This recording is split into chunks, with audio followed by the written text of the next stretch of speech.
by a few more colleagues as we go, but let's kick off. So, first thing really is to say a big thank you for sparing the time to join us this afternoon. Appreciate for many of you that might mean giving up a significant chunk of your lunch break, but I promise you it will absolutely be worth it. I'm Neil Gupta. I'm medical lead at Oviva. I'm a GP by background with a specialist interest in obesity and type 2 diabetes.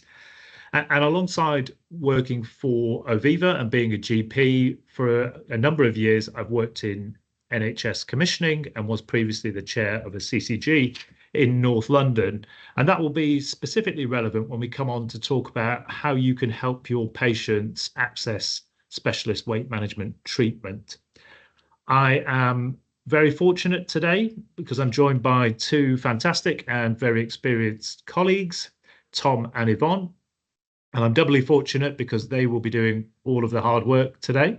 And I will let them introduce themselves when we come to their sections. So just a bit of housekeeping. The session is being recorded. We're going to aim to run till 12:45. We're going to try and finish promptly at 12:45. We have got the Q&A function up and running. So if you do have any questions, please pop them in the Q&A. We'll try to allow a few minutes, certainly at the end, to tackle one or two questions. But even if we don't get time to answer them today, we're very happy to provide responses in writing. And as always, if you are happy and comfortable to do so, if you could keep your cameras on, that would be great. It's much nicer to see people's faces than to talk to a sea of circles. Okay, next slide, please. And on one more. So let's kick off. And I'll just start with a very, very brief introduction about Oviva. I'm sure there are some people on the call who are not familiar with Oviva. So we provide services for people living with weight-related conditions, primarily obesity and type 2 diabetes. And that includes being part of the National Diabetes Prevention Programme, the National Diabetes Remission Programme, and specifically relevant to today, that includes providing Tier 3 weight management services in both England and Scotland. What makes us slightly different is that we deliver the majority of our care remotely. So that's through video appointments, telephone appointments, or through the Oviva app, rather than through in-person, face-to-face appointments. And what's really important to stress is that we only provide services within the NHS. So we do not offer any private self-pay weight management services. Next slide, please. And this slide just gives you a bit of a history of Oviva, but just focusing specifically on Tier 3. We've been delivering Tier 3 weight management services within the NHS since late 2017. And since then, we've received well over 10,000 referrals to our Tier 3 weight management service. And approximately 2.5 years ago, we embedded the use of GLP-1 medication into our Tier 3 weight management pathways. So really the aim of today is to hear from two of our very experienced Tier 3 clinicians and to learn from their knowledge, but more importantly, I think, to learn from their first-hand experience of using these newer weight loss medications in the real world. So obesity and these newer medications, I would say, are something of a hot topic, both in the health service and amongst the public. And as GPs, we're often seeing people come to us specifically asking for weight loss treatment. But for many of us as GPs, and I would have previously included myself in this, we've received no training around the management of obesity, either as undergraduates or postgraduates. So really the aim of today is that you come away feeling more confident in having conversations with patients about these newer treatments, even if you're not doing the prescribing yourself. And I don't know about other people, but certainly given the level of public awareness around these medicines, I am often being asked by friends, by relatives, by other parents at my kids' school about these medicines. So if nothing else, you'll come away knowing exactly what to say. Next slide, please. Okay, so I won't spend long on my section, but I think it is always important to set the scene and to talk about why it is important to treat obesity. And I think at the same time, it's important to recognize that there are still people who believe that we shouldn't be treating obesity medically. So let's just focus on prevalence to start with, and much of this will be familiar. Rates of obesity are extremely high and continue to grow, and the rates have approximately doubled over the last 30 years, and now 26% of the population are living with obesity. But what we've also seen is that more and more people are living with the more severe forms of obesity. So generally, as the severity of obesity increases, the number of associated complications and comorbidities increases in parallel, as does the cost to the system. And if we just look at that through the lens of purely of BMI, if we focus on people living with a BMI of over 40, which is associated with a 10-year reduction in life expectancy, we know that 3 to 4% of the population are now living with a BMI of over 40. So what was once quite a rare condition is increasingly common. Next slide, please. And this slide just outlines, firstly, the health consequences of obesity, but also the financial consequences. So on the left-hand side at the top, there's a very familiar association with type 2 diabetes, which I'm sure everyone is aware of.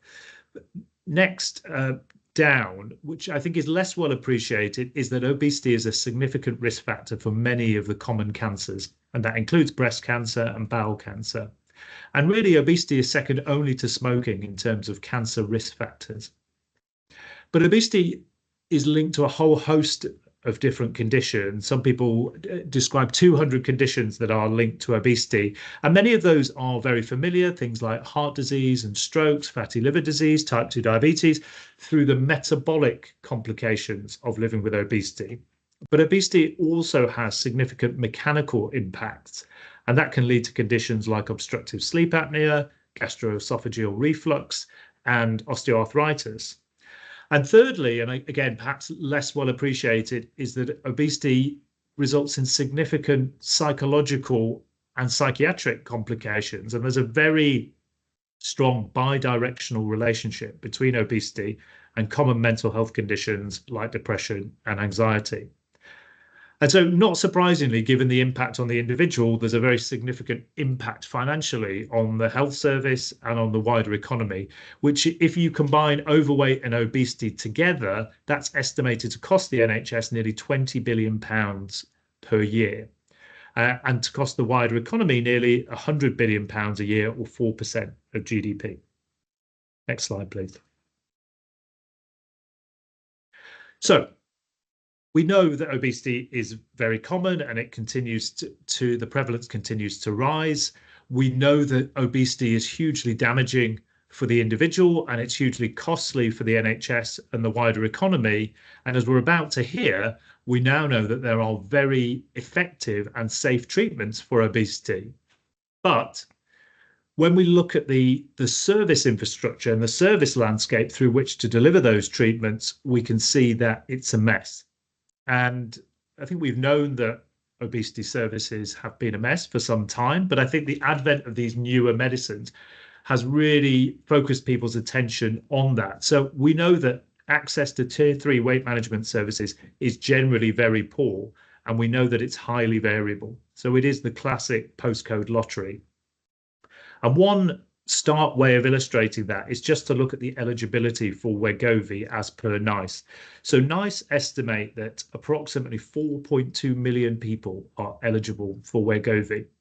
But NHS England recently estimated that there were only 35,000 places in tier 3 weight management services across the whole of England per year. So you have 4.2 million versus 35,000, and you can see there is a very dramatic mismatch between the need in the system and the capacity in the system. And towards the end of this webinar, I will just say a little bit about how we at Oviva are helping to tackle that shortfall in access to specialist weight management services. Next slide, please. Okay, and I won't. This is the last slide from me in this section, and I won't spend too long on it because I know Tom is going to revisit some of these themes. But I'll just finish by making two of the points that I often make in talks that I deliver. And the first one is that for those of us working in this space, frustratingly, we still have to make the case that obesity is not a lifestyle choice. And we know that the science just absolutely does not tally with that. Obesity is a complex chronic condition, and we need to start treating it like we would treat any other chronic disease. And the second point, perhaps, is a bit more subtle, is when you talk about obesity, you often hear people say, and this is often well-intentioned, you often hear people say, when it comes to obesity, when it's all about prevention. Well, as we've just outlined, we have 26% of the population already living with obesity and already incurring significant harm from that obesity. So the time for prevention alone has long gone, and we need to be doing both prevention and treatment at the same time, and we need to be doing them both a lot better than we are currently. The two are not mutually exclusive. And I think one of the benefits of the advent of these newer weight loss medications is people are finally starting to pay attention to the treatment side of the equation. And with that, I will hand you over to Tom. Thank you very much, Neil. Wonderful setting of the scene there. I'm Tom Curtis. I'm a fellow GP and have been working in Oviva's medical weight management services for the full duration that we've had GLP-1s available here for 2.5 years. And it's a pleasure to be talking to you today. So I've been given the brief of kind of diving into these therapeutics and outlining the kind of knowledge and evidence base around them. Just before I get to that, I did want to unpack some of what Neil's alluded to with regards obesity as a disease. So often we have a very simplistic view, or that's the tendency in the culture, to have a very simplistic view of obesity as a simple condition that can be defined by a number. But actually, the more I work in the space and the more useful a more complex definition becomes. I think it truly is a complex neurobehavioral relapsing remitting condition that deserves quite a lot of respect. And there is some healthy skepticism about that. There's a big profit motive to make as much of life as medical as possible. But hopefully I'm just going to use a few slides to unpack why I think we can relatively convincingly make the case that obesity is a disease that, inverted commas, deserves treatment. So if we go on to the next slide, please. So I think one of the dominant mental models we have of obesity is that humans are fairly straightforward in terms of energy balance, and we're like little human furnaces.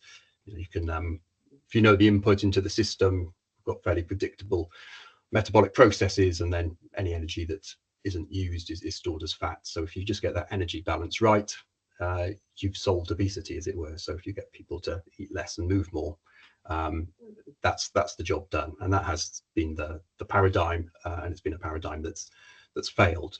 And I think it's much more useful to hold a more complex mental model in our minds when we're thinking about obesity.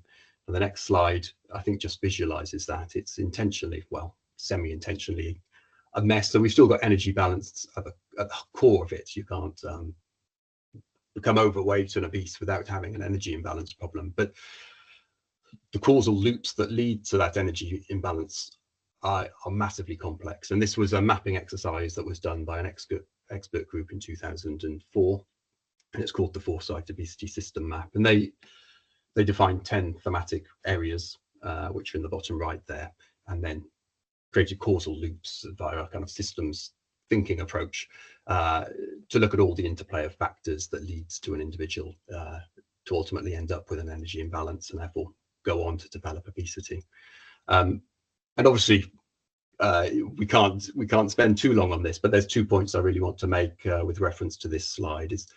Is one, that we should be empathetic when we're dealing with a patient who's living with obesity. It's likely that their individual causation map is far more complex than we could ever unpick or hope to understand, and just labeling them as having a lack of willpower is lazy on our part and overly reductive.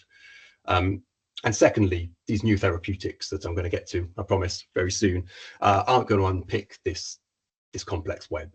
So what we hope with these therapeutics is they dampen down hunger noise and provide space for diet and lifestyle changes alongside that will set them up for long-term health and weight maintenance. So I just want to hammer home the point with regards obesity as a disease by zooming in maybe on just one of those single boxes in that complex web, and just have a think about the genetics of obesity for a minute. Just scratch the surface of that. So we intuitively know that people come in different shapes and sizes, and but maybe we're less forgiving when it comes to people's weight for some reason. And this is just a nice visual representation of the genetics at play with regards our weight control. So on the left, we've got identical twins, and as expected, their body habitat is all somewhat identical. And then on the right, we've got the non-identical twins brought up in exactly the same environment with the same parenting, etc. And they're all different shapes and sizes, and they all have a different body habitat. And we obviously intuitively know this, but for some reason, as I say, maybe when it comes to weight, we just think that we start applying moral kind of, we start thinking about it in terms that aren't very scientific, and it's no one's fault. I think that's been the kind of paradigm that's been dominant, but hopefully we can start to change that. If we just go to the next slide. So in terms of the genetics of obesity, it's actually far more heritable condition than hypertension. So if we look at the heritability measures of obesity, they're much stronger factor than the blood pressure measures, but we don't tend to enter into endless debates about whether we should be treating people for hypertension or whether we should be putting them on diet and lifestyle programs and asking that they increase their willpower a little bit more to manage it. And I think this is just a useful test of our inbuilt prejudices. And as I say, I'm not claiming I've got any kind of superior moral authority, etc. It's just, as I've worked in this space and you start to unpack some of the deep complexity that underlies obesity, it is useful to pick out these little bits of evidence and think back to how, you know, maybe we're thinking about obesity as a disease. Next slide, please. So genetics aren't destiny. That's obviously a counter argument to this, and that's absolutely true. You know, there's an emerging field of epigenetics and lots of other factors at play. But I just want to make the final point on this before I get to the drugs, that often lots of parts of society have a very limited menu of options when it comes to how they play their genetic hand. So if we think about socioeconomic deprivation, we know that if you're working shift work, if you've got a constant stressors raising your cortisol levels, if you're food insecure and you've got very limited choice in what your budget can afford, it is actually very difficult to adapt your environment to play your genetic hand well. And we should be just very mindful of that, and again, withhold judgment and just try and help people rather than to maybe taking a moral approach to obesity as a problem. So that's it from me in terms of the preachy stuff. I will now move on to the drugs that I've been billed to deal with. So GLP-1s. So GLP-1 is a native hormone that we all produce when we eat any type of food, released from the intestine, and it's released and hangs around our system for around 90 seconds to 2 minutes. And we've got receptors all over the body for this GLP-1, and it does a number of actions. But the one we're interested in is its action on the GLP-1 receptors in the hypothalamic circuits. So there, when you agonize the GLP-1 receptor, it essentially dampens down the hunger response and tells us that we're full, and that in the long term helps control our energy balance. The GLP-1 receptor agonists are very close mimics of our native GLP-1 hormone, but they've been engineered. Wegovy has a half-life of 72 hours versus the 90 seconds of our native GLP-1. So in some ways, highly physiological, in others, not, in that they bind to the receptors for far, far longer than happens in nature. Next slide, please. And so what GLP-1 receptor agonists are actually available to us? So this is looking at it from a licensing perspective, so what the MHRA has made available in the UK. So we've got two pure GLP-1 receptor agonists, as it were. We've got Saxenda, which was made available a number of years ago, and is now largely seen as a legacy treatment since the arrival of Wegovy, which is far more efficacious.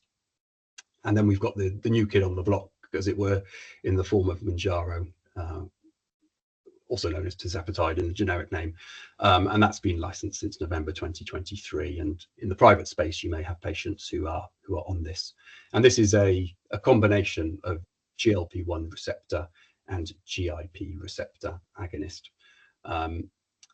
We will just take a minute to focus in on the Mounjaro agent. So Mounjaro is, we've got the very lengthy term there. Mounjaro is a monomolecular GIP GLP-1 co-agonist, and that monomolecular term is quite useful in that it tells us, you know, it's a single molecule that's got affinity for both GIP and GLP-1 receptors, rather than it being two molecules to act on those receptors. GIP is another incretin hormone, and it's a little bit uncertain as to how it adds additional benefit to the treatment, but it certainly does. So interestingly, Mounjaro has 70% affinity for the GIP receptor and 30% affinity for the GLP-1 receptor. And on its own, GIP receptor agonism doesn't seem to do much in terms of facilitating weight loss. But when you combine the two, that's when you get the real beneficial effects in terms of weight management. GIP may increase insulin sensitivity. It may change the way our bodies metabolize fats in the liver, or it may bring about a slight increase in metabolic rate, but no one's entirely sure. These are all theories at the moment. So it's a very interesting therapy. So we'll get a little bit more practical now. So we've got these two agents, one of which is available on the NHS, and it's, as of now, the Wegovy, and that's what we've got quite a lot of experience in managing. And then we've got the Mounjaro, we expect to be available very soon. With regards to the Wegovy, it's a once weekly injectable. We titrate up in 5 steps towards the maintenance dose.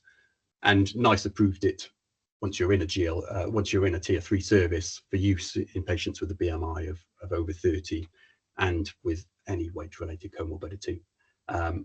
And it was any weight-related comorbidity as per their guidance, and as they were over 50, that's a very, very broad criteria, actually. So the vast majority of patients entering specialist weight management service will be eligible for Wegovy therapy. As per the NICE ruling, it's available for up to 2 years, and there's no absolute stopping rule before then. But if we're not seeing a clinically meaningful weight loss of around 5% after 6 months, at that point, we'd normally be making the recommendation to the patient to stop it. 9 out of 10 patients are responders in terms of that weight loss response, unlike Saxenda, where 6 to 7 out of 10 were responders. Importantly, there's not a national patient safety alert that applies to Wegovy, so it's available both in terms of guidance and practically, so there's no shortage in terms of us prescribing it, and its efficacy is very high, as I've alluded to. Mounjaro is also a once weekly injectable. It's got an extra titration step.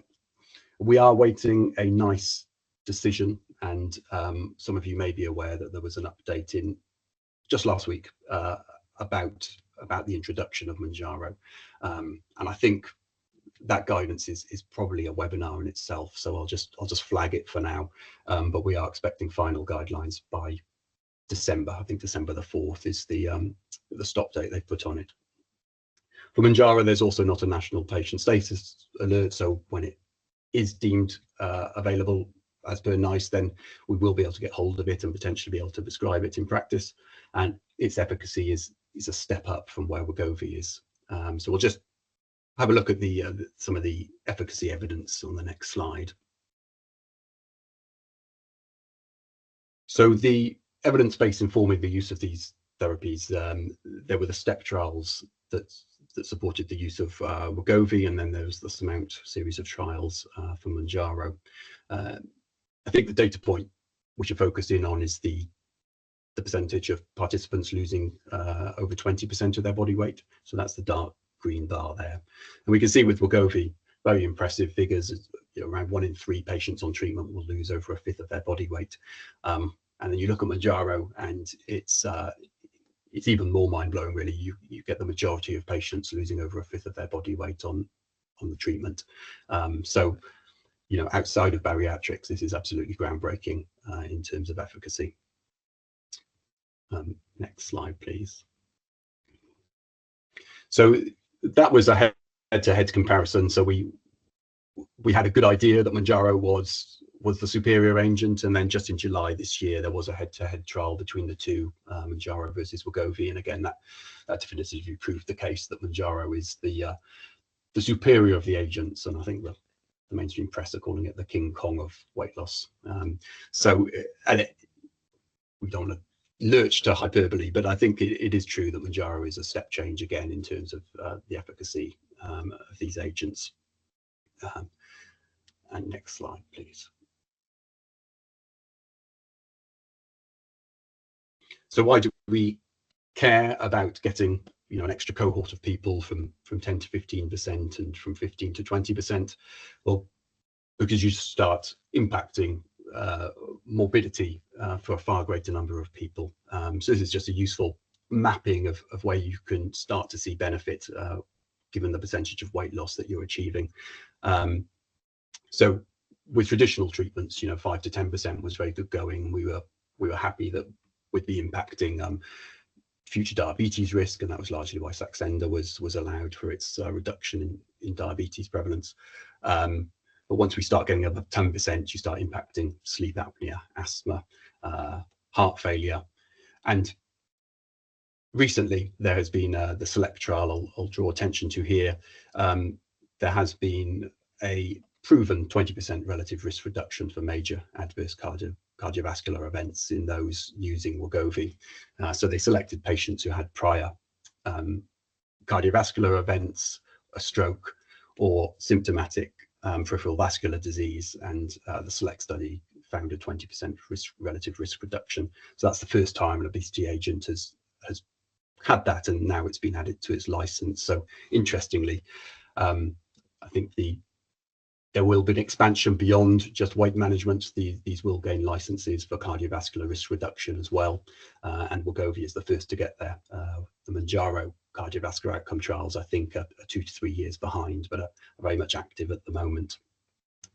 And I think that is it from me. If we go to the next slide.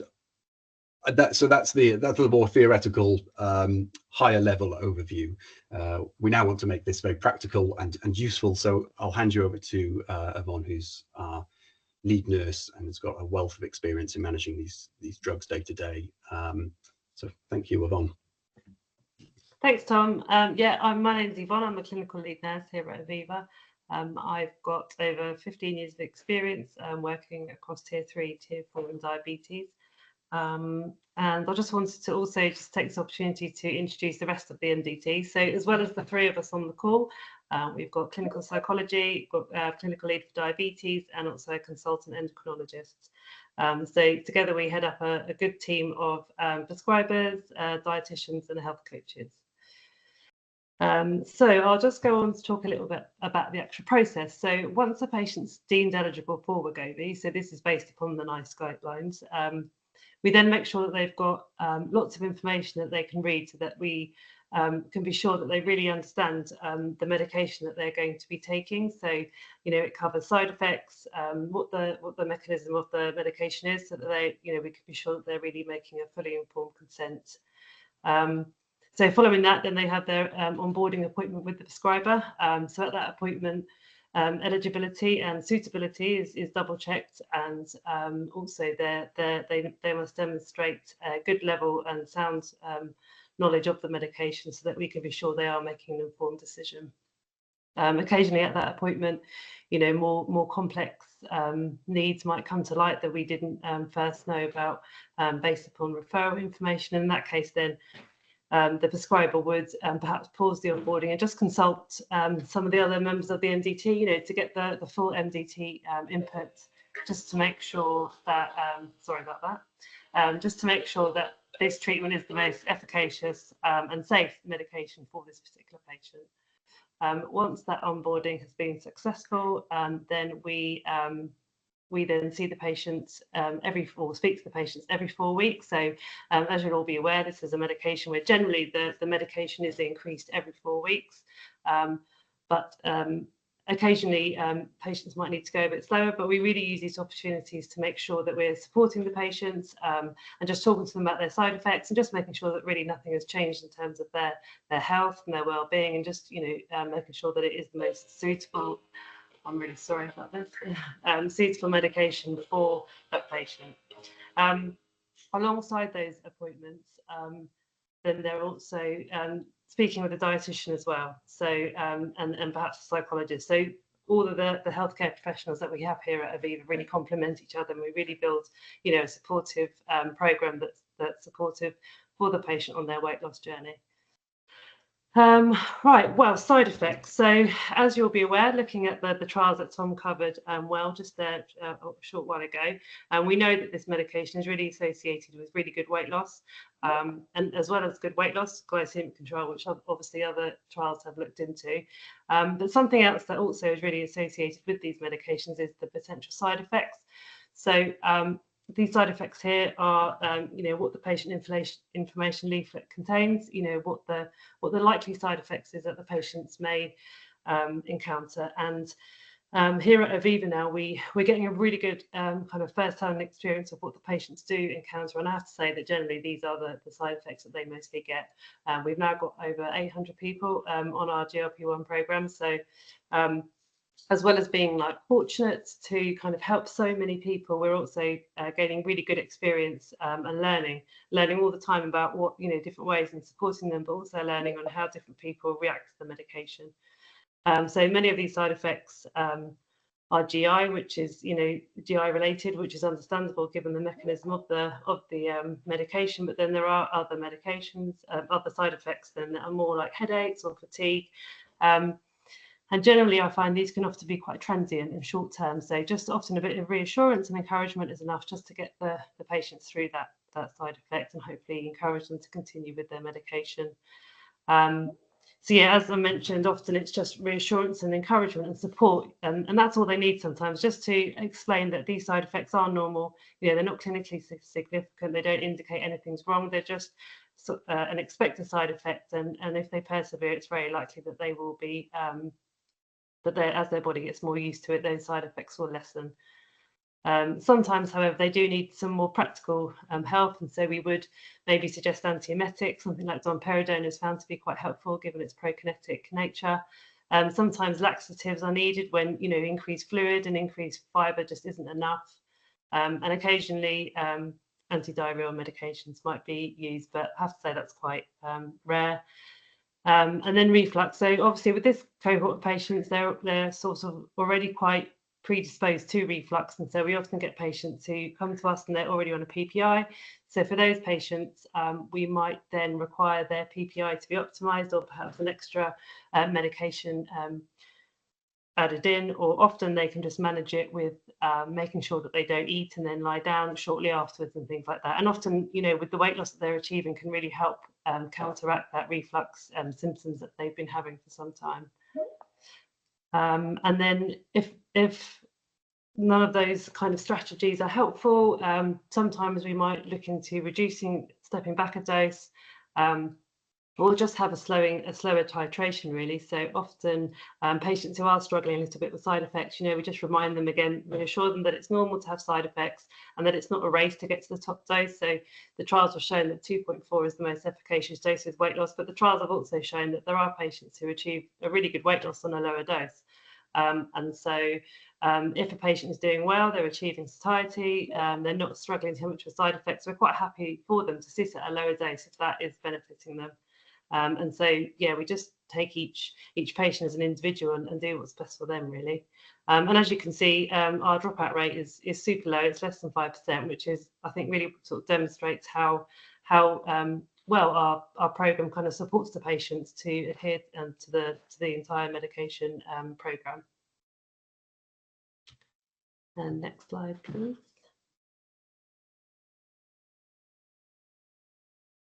Serious side effects. So fortunately, these aren't something we've encountered at all. but some patients do have very severe side effects, but nothing serious as such. But we just want to make sure the patient is fully aware of what those potential serious side effects are. So we do make it really clear that they are the difference between the serious and the non-serious side effects. And should they encounter any serious side effects, then we do make sure that they know that they need to contact 111 or go to A&E.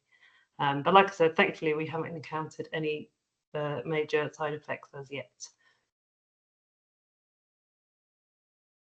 Contraindications. So there aren't too many absolute contraindications with this type of medication. So pregnancy and breastfeeding and type 1 diabetes are absolute contraindications. Many of the others are listed as contraindications purely because really there hasn't been any clinical trials that have been undertaken to check the impact on those conditions. But I think there are several that it is hypothesized that this medication could actually be helpful for. So that would be something to watch in the future. But as you can see, there's liver disease and kidney disease mentioned here, but some of the trials are showing that it actually can be quite helpful for these sorts of long-term conditions. So, you know, that's actually very encouraging for us as clinicians and for patients as well. So, yeah, hopefully we can help lots of people.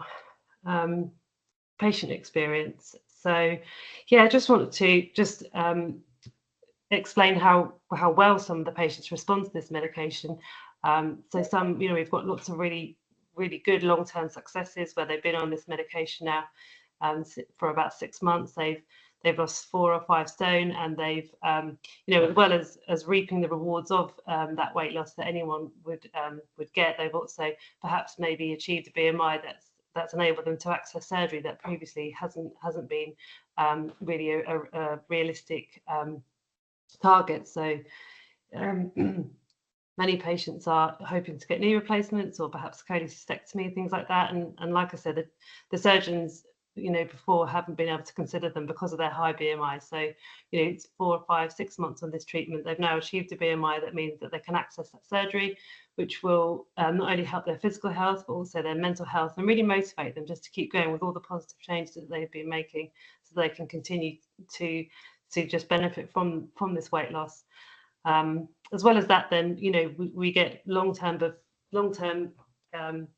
successes, you know, fairly frequently, but really every day I speak to patients who have been on this medication, you know, just for a short time, perhaps even as short as 4 weeks, and they're feeling really good and they've already lost some weight. But yeah, or they've gone in for 8 weeks or 12 weeks and they're just really enjoying the effect that it's having and enabling them just to structure their meals, control their portion sizes, and then it's motivating them to, you know, rejoin gyms and things like that. And just, you know, generally it's really positive experiences that patients are having on it, which obviously makes my job lovely to help so many people. So yeah, hopefully we can continue to help people and also many more as well.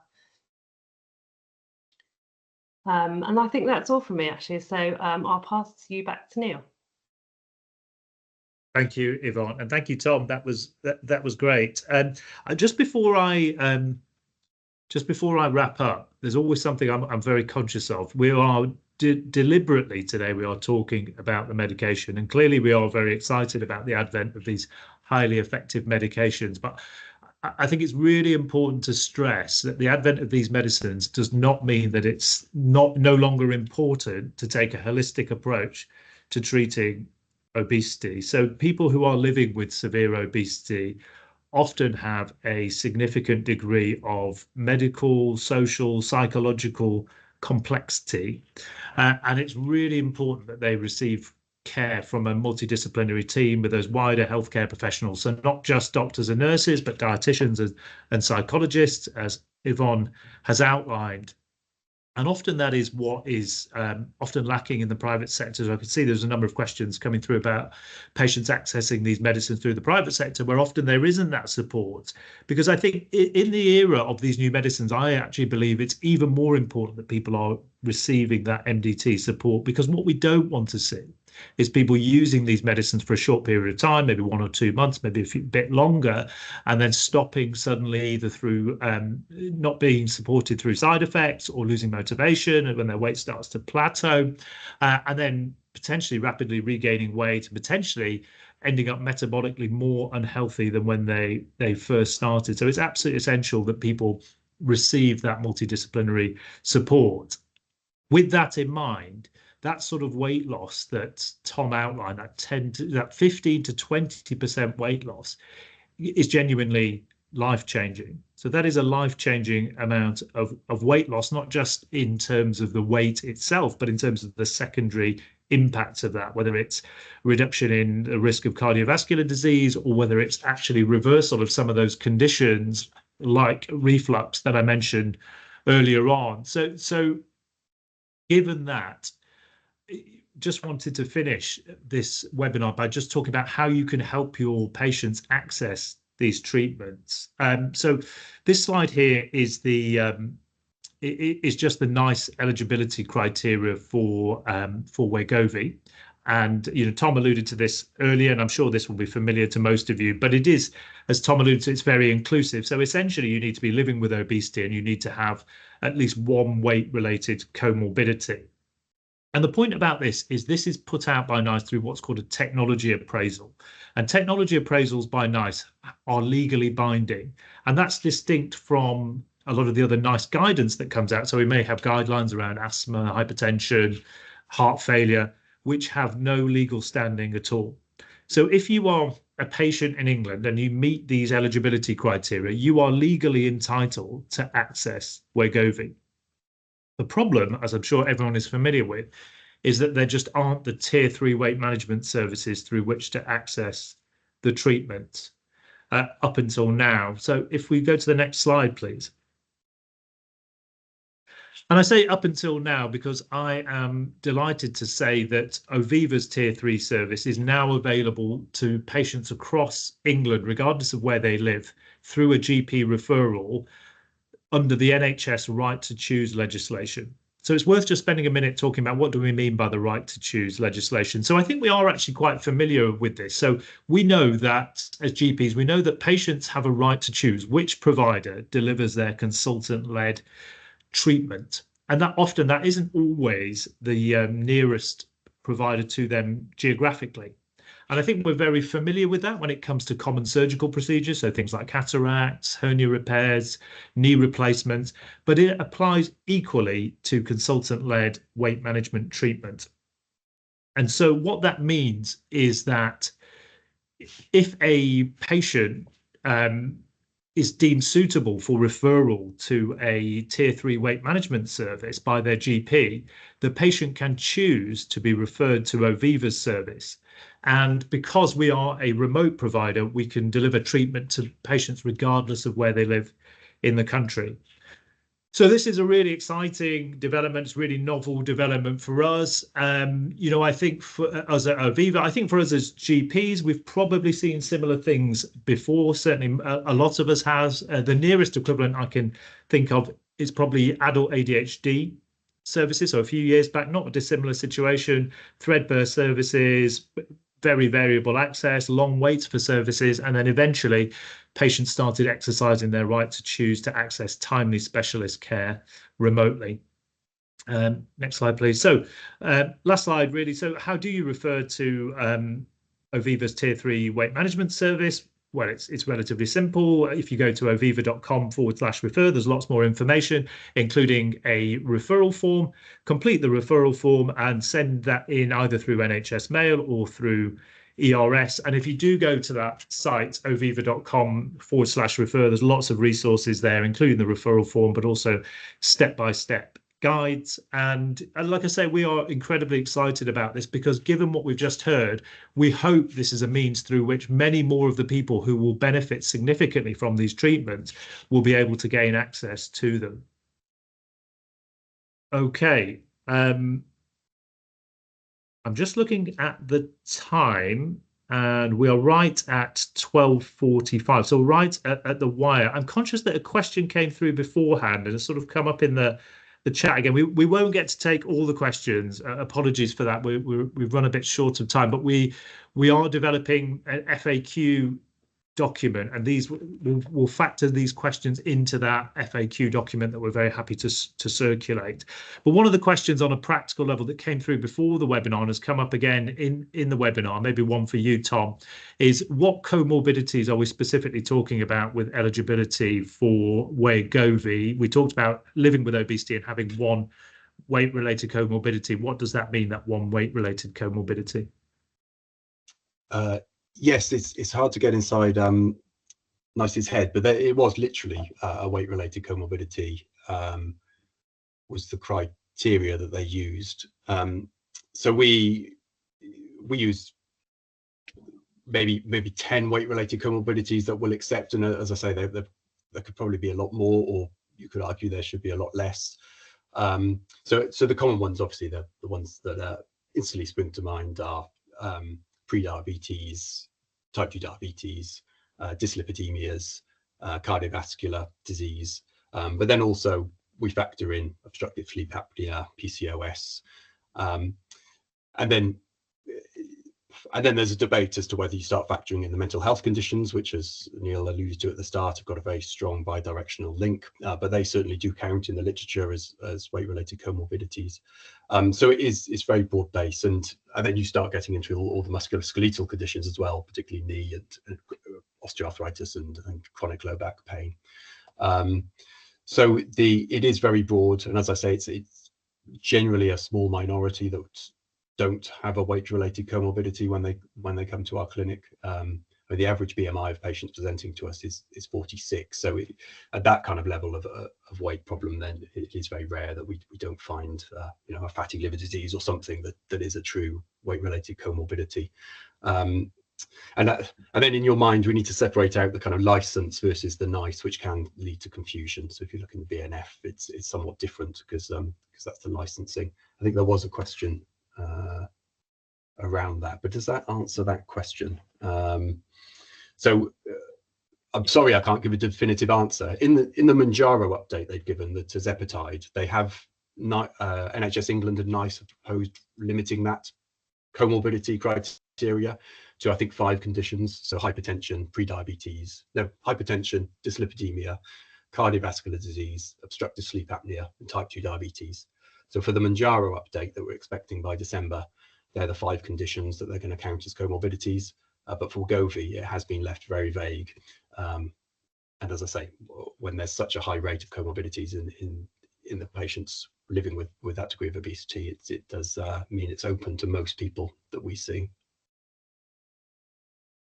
Thank you, Tom. Yeah, I think, sorry, apologies to colleagues. We are running a few minutes over. We'll wrap up very shortly. So I think that is right. It is with Wegovy, it's almost, you almost don't need to worry too much about the comorbidity. It's almost everyone will be meeting those criteria if you are living with significant obesity.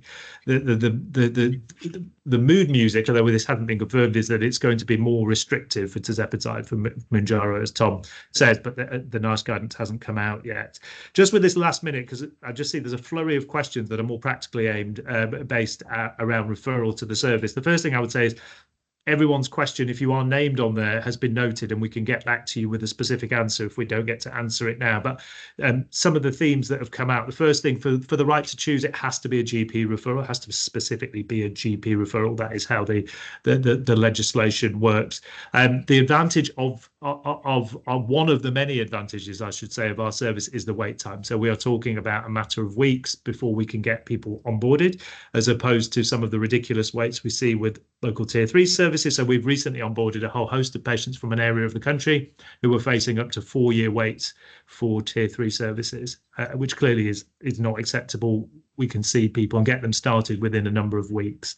I'm really sorry because we are 5 minutes over, but as I say, all the questions on here have been noted, and we will try to get back to people either individually or through the formation of that FAQ document. I just want to finish by thanking everyone again for sparing their time to join us, and I really hope that people found it informative and they've come away with some additional information that they can take forward into their consultations with patients.